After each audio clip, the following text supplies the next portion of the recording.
Itu yang saya bilang kok malu-maluin banget gitu, norak gitu. Saya merasa ya, setelah saya ada Fufu Fafa itu, saya lihat kembali postingan saya, nggak ada yang gila segila ini.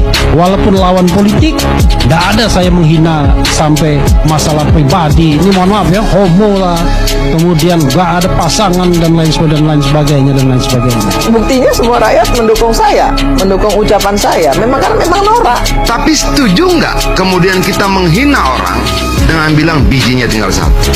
Setuju nggak kita bilang homo? Kalau nggak setuju, jangan dong kita benar-benarkan tindakan itu untuk alasan apapun. Saya orang yang tidak bersetuju terhadap Prabowo sekian lama, tapi tidak pernah menggunakan cara seperti itu. Tidak pernah. Saya mengkritik pelanggaran HAM-nya, ya pelanggaran HAM-nya. Seberbeda-bedanya saya dengan Prabowo, seberbeda-bedanya saya dengan yang lain, saya tidak akan gunakan ucapan-ucapan seperti itu. Bisa periksa track record saya, tidak ada. Saya boleh beda dengan siapapun. Ya kita beda-beda aja. Itu loh. Bahkan seringkali saya kutip, saya tidak setuju pendapatmu, tapi hakmu untuk menyampaikan pendapat itu kan saya bela sampai mati. Tapi bukan berarti kita menyetujui. Bos, ucapan itu memang benci gitu loh. Posisi saya itu sekarang anggota DPR RI, sudah 3 periode, di atas menteri loh. Saya itu wakil rakyat. Kalau mau mengajari anak-anak bangsa ini, ajari anak-anak bangsa ini dengan etika, ya, sopan santun. Otak kita ini kan harus memerintahkan mulut kita untuk bicara baik atau bicara jelek. Tai kucing, orang nggak selesai sampai sekarang kok. Di mana otak Anda mikir? Tai kucing, di mana otak Anda mikir? Di mana otak Anda mikir? Setuju nggak bahwa bahasa itu jangan diulang lagi ya? Setuju. Satu. Setuju. Oke. Setuju nggak bahwa bahasa itu di luar koridor etik? Setuju. Oke. Setuju nggak bahwa bahasa itu tidak punya nilai moral sekalipun? Setuju. Setuju. Kalau kemudian mengatakan tentang jumlah biji orang cuma 1 dianggap benar, ulang saja lagi. Kalau kemudian menghina orientasi seksual seseorang dan mengatakan homo, ulang saja lagi. Pembiaran kita akan berdampak pada pengulangan yang sama di kemudian hari. Kenapa ini jadi penting? Ini bukan persoalan siapa, kenapa, tujuannya apa, nggak penting. Nah, saya mau bangsa ini kita bangun dengan cara berpikir yang tidak ada kebencian. Berbeda tidak berarti membenci. Nah, itu harus kita hormati.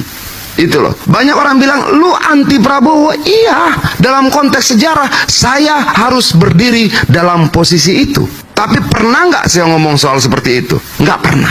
Nggak pernah. Bahwa kemudian kita melemparkan jokes satu dan yang lain, it's okay.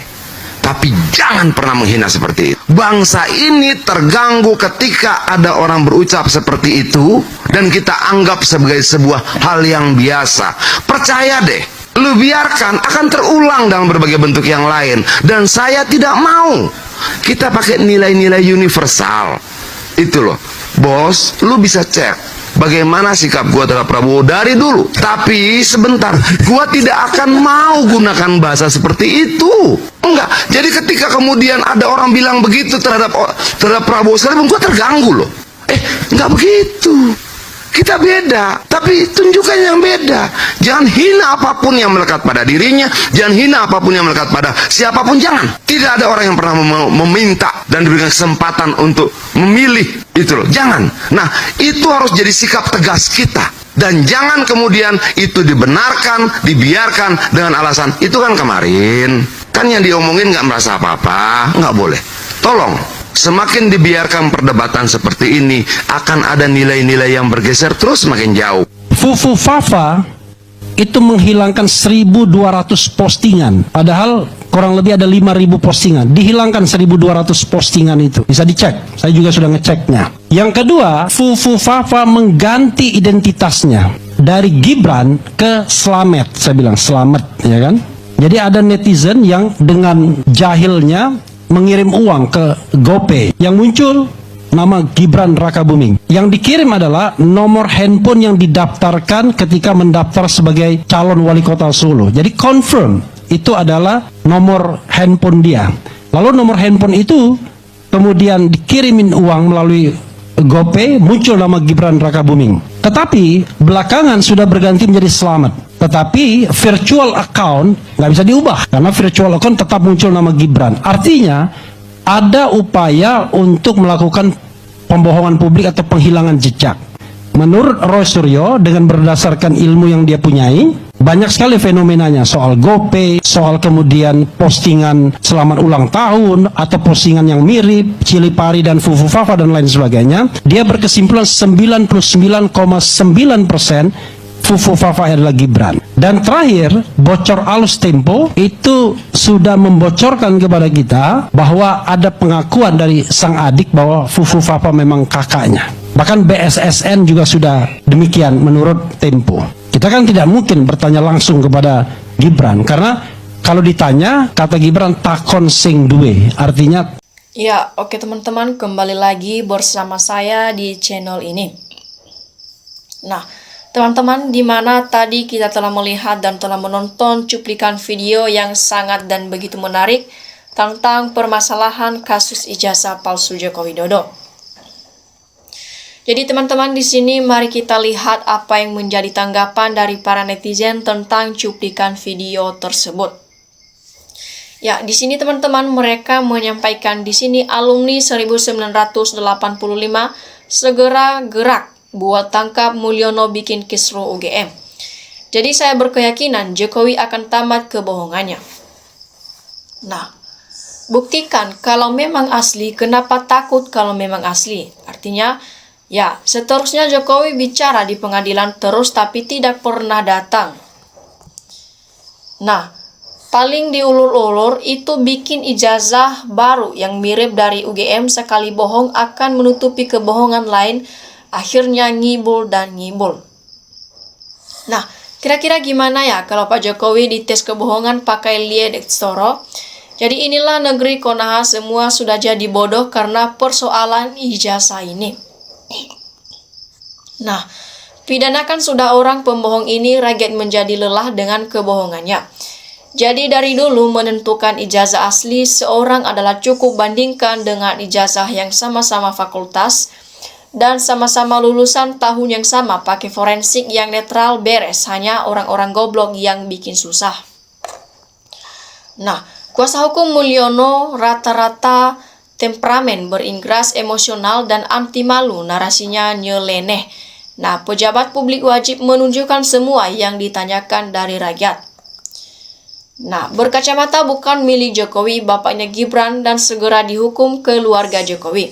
Jadi gak perlu ngamuk, cukup tunjukkan saja ijazahmu itu dari dulu. Kemana aja ijazahnya disembunyikan, tak berani tunjukkan ke publik.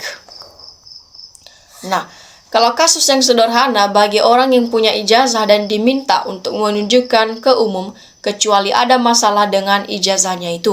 Jadi Pak kuasa hukum Jokowi mbok sadar, katanya disita, katanya Jokowi bilang ijazah saya pegang, tapi semua bohong.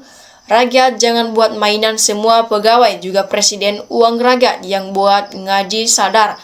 Hai termul, buka mata hati Anda, ingat nanti pada akhirat apa yang akan terjadi. Nah, berapa kali Jokowi berbohong, rakyat sudah muak dengan penyampaian Jokowi. Ujung-ujungnya berbohong lagi, memang dasarnya si pembohong. Nah, ijazahnya disembunyikan berarti pasti sudah bermasalah. Nah, sudah dipaksa Jokowi ke pengadilan, tunjukkan ijazah Jokowi baru itu benar. Jangan cuma debat bosan dengar semua, tidak berani maksa Jokowi. Nah, diteruskan di sini teman-teman, kalau benar adanya adakan penelitian bersama biar tidak saling bertengkar. Ya, kalau memang ada sertifikatnya yang ditunjukkan saja kan selesai. Jadi ijazahnya kawan Jokowi udah dicocokkan dengan ijazah Jokowi, perlu dipertanyakan juga ya. Nah, aneh ya, karena banyak pengkhianat dan penjilat yang membela demi jabatan dan amplop. Jadi kalau memang palsu tetap palsu, kebohongan tetap akan terang banderang nanti, yang pada akhirnya juga teman-teman kebohongan ini pasti akan terungkapkan. Jadi buat apa kita sembunyi-sembunyi ataupun menutup-nutupi kasus-kasus yang seperti ini. Nah, di sini teman-teman selanjutnya ijazah satu orang ini bikin kisru satu dunia. Ya, Pak Prabowo bereskan kegaduhan ini, tegakkan kebenaran walaupun itu tetap pahit. Jadi presiden kok membohongi rakyatnya? Kalau tidak punya ijazah, ngaku aja agar nggak ngaduh lagi. Nah, Berharap peradilan objektif dan tidak berpihak, malu terkesan lindungi satu lembar kertas. Jadi kebenaran akan menemukan jalannya sendiri. Nah, bukan ujian kebenaran yang makanya harus diteliti orang yang kebelet di bidang secara adil. Nah, aneh ya, pengacara Jokowi setiap disuruh buktikan ijazah aslinya, mereka itu panik dan ngamuk. Katanya ijazahnya asli kok ketakutan disuruh tampilkan. Jadi opetermul rumah yang dibakar, yang ditanya ijazah jawabannya tidak nyambung. Jadi biar fair play in the games harus dibuka dua-duanya, bukan ditunjukkan ya. Nah, Indonesia adalah negara hukum. Jangan memvonis salah dulu sebelum ada keputusan pengadilan supaya tidak menjadi rusuh di masyarakat. Bubarkan saja pengadilan yang memutuskan. Jadi yang membela kebohongan pasti kebagian dosanya. Sekarang aja ketawa, nanti kalau udah mati akan merasakannya sendiri. Nah, teman-teman, di sini selanjutnya disampaikan ya, analogi kuasa hukum termul ngaco ngawur. Jadi hakim jangan macam-macam minta harus diuji ijazah Jokowi melalui uji forensik. Kuasa hukum Jokowi ini terlalu dangkal otaknya berpikir. Nah, rakyat mau hukum itu adil, pejabat tak mau hukum itu adil, aparat selalu cari peluang dengan cara sederhana apa yang kamu inginkan. Nah, di sini teman-teman contohnya agak match sama kasus ijazah Jokowi, ngaco juga tuh pengacaranya Jokowi.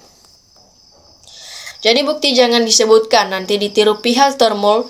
Terus ahli jangan disebutkan, nanti dibeli atau diintimidasi termulnya nanti. Nah, lanjutkan agar tahu siapa pembohong ini ataupun penipu merekayasa agar negara ini bersihkan dari mode atau noda kebohongan penipu dan merekayasa agar kedepannya bisa bertobat. Nah, logika dan analogi Rifai ngawur. Kasihan Rifai gak akan dipercaya jadi pengacara lagi.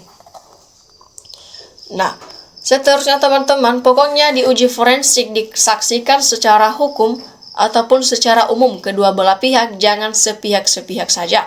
Jadi pembela kebenaran dan pembela kepalsuan, siapa yang menang kita doakan kebenaran akan membinasakan dan kepalsuan. Jadi jawaban yang sudah dinalar bro, mudah dan simpel, gak berbelit-belit. Nah, di sini teman-teman kasus Ratna Sarumpait sekali berkebohong langsung masuk bui si Jokowi. Berapa kali berbohong ya, coba hitung, polisi diam aja. Nah, makin sakit kepala dan bowo bakal terjadi setidakadilan proses hukum di masa kekuasaannya. Kalau gak ada kesepakatan, mungkin dia sendiri yang jeblosin si Joko. Jadi kebanyakan drama Indonesia, semua rakyat Indonesia sudah mengetahui jika masalah berlarut-larut adalah kasus itu adalah kasus kebohongan. Nah, Bapak ini contoh kecil saja. Bapak kalau beli barang misalnya kue, apakah perlu diperiksa sama Bapak? Kalau gak periksa Bapak nanti gak tahu nanti apa itu. Jadi hakim jangan main-main dengan zolim, jutaan rakyat tanggung akibatnya azab dunia akhirat pasti terbukti nyata. Nah, debat sama termul bisa jadi dungu karena termul ini punya hukum aturan dan undang-undang tersendiri. Nah, kalau ditunjukkan beda dengan yang diteliti maka selesai, tapi karena sama dengan yang diteliti maka selesai juga, tapi palsu maka hasilnya diteliti lagi bersama-sama agar clear. Nah, Indonesia terlalu banyak orang pintar yang minterai dan ngakali. Jadi, bila dia punya uang asli 100 ribuan dan orang lain bilang itu palsu, tinggal tunjukin ini uangku, periksa aja. Bila dia ngaku uangnya asli dibilang palsu, dia tidak mau menunjukkan dan disuruh periksa, bahkan dia disembunyikan, maka uang itu benar palsu.